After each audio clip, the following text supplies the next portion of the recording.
Ilang senador na umano ang nagpahayag ng kanilang layunin na dagdagan ng pondo ng Office of the Vice President ayon kay Senator Juan Miguel Zubiri. Kabilang anya sa mga ito sina Senators Joel Villanueva at Jinggoy Estrada.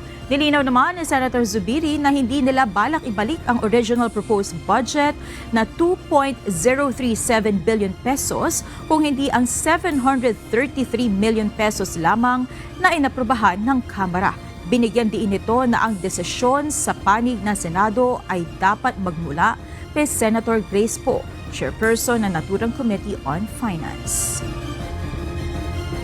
I think the appetite though amongst the senators is to increase the budget a bit. Sa usap-usapan sa lang.